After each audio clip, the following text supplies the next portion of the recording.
Hi friends, is சரி cinema bus அப்டேட்டில் ஒரு லேட்டஸ்டான ஒரு அப்டேட்டோட வந்திருக்குங்க.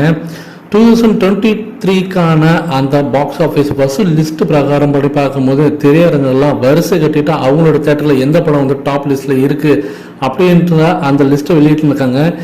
ஏகப்பட்ட தேட்டர்ஸ், அதாவது சென்னையில் ஆரம்பித்து எல்லா முக்கியமான பிரபலங்களான தேட்டர்ஸ் எல்லாத்துலேயுமே பார்த்தீங்கன்னா ரஜினி சாரோட ஜெயிலர் திரைப்படம் தான் நம்பர் 1 பொசிஷனில் இருக்குது. அதை நம்ம லாஸ்ட் 1 வீக்காகவே நம்ம வந்து அதை பார்த்துருக்கோம். நிறைய லிஸ்ட் அப்டேட் ஆகிட்டே இருக்கு. எல்லா இடத்துலையும் பார்த்தீங்கன்னா ஜெயிலர் வந்து பட்டை கிளப்பினுக்கு அப்படின்னு தான் சொல்லணும். இப்போ மீண்டும் பார்த்தீங்கன்னா அந்த லிஸ்ட்டில் வந்து கலெக்டிவாக வந்து சில தேட்டர்ஸோட லிஸ்ட் எடுத்து நான் போடுறேன். ஸோ விஜயன் சினிமாஸ் அவங்களும் பார்த்தீங்கன்னாக்கா லிஸ்ட் வெளியிட்டிருக்காங்க. அவங்களோட தேட்டரில் நம்பர் 1 பொசிஷனில் இருக்கிறது ஜெயிலர் திரைப்படம் தாங்க. அடுத்தது ஸ்ரீ கங்கா சினிமாஸ் அவங்களோட தேட்டர் லிஸ்ட்லையும் டாப் 10 லிஸ்ட் வெளியிட்டிருக்காங்க. அதுலேயும் ஜெயிலர் திரைப்படம் தான் நம்பர் 1 பொசிஷனை பிடிச்சிருக்கு. அடுத்தது சிவா தேட்டர். ஸோ அவங்க பார்த்தீங்கன்னாக்கா வேலூரில் இருக்கக்கூடிய ஒரு திரையரங்கம், அவங்க தேட்டர்லையும் ஜெயிலர் திரைப்படம் தான் நம்பர் 1 பொசிஷனில் இருக்கு.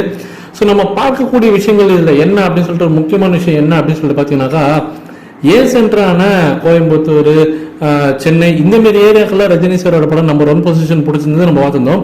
ஆனால் இப்போ வரக்கூடிய அப்டேட்ஸ் எல்லாமே பிஎன்சி சென்டரில் இருக்கக்கூடிய தேட்டர்ஸ்லையும் ரஜினி சாரோட ஜெயிலர் திரைப்படம் தான் டாப் பொசிஷனில் இருக்கு.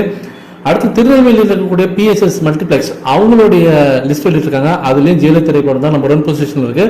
அவங்களுடைய இன்னொன்று ப்ராப்பர்ட்டியான தென்காசியில் இருக்கக்கூடிய அதே ப்ராப்பர்ட்டிஸ் அவங்களுடைய லிஸ்ட்லையும் பார்த்தீங்கன்னாக்கா ஜெயிலர் திரைப்படம் தான் நம்பர் 1 பொசிஷனில் இருக்குங்க.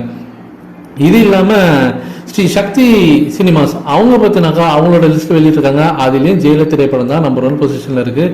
ஸோ அப்படி பார்க்கும்போது எல்லா திரையரங்களும் பார்த்தினாக்கா பட்டை கிளப்பின்னு இருக்குது. ஸோ இது நமக்கு தெளிவாக தெரியுது. ஏபிசி எல்லா சென்டர்லையும் பார்த்தினாக்கா அடித்து நொறுக்கி இருக்குது. நம்பர் 1 பொசிஷனில் கொஞ்சம் கூட பார்த்தினாக்கா ஒரு கருணையே காட்டாமல் பாக்ஸ் ஆஃபீஸில் பொழந்து கட்டுருக்கார் ரஜினி சார், தெளிவாக தெரியுது. இதை பற்றி உங்களுடைய கருத்துக்கள் என்ன அப்படின்றத மறக்காம கீழே சொல்லுங்க ஃப்ரெண்ட்ஸ்.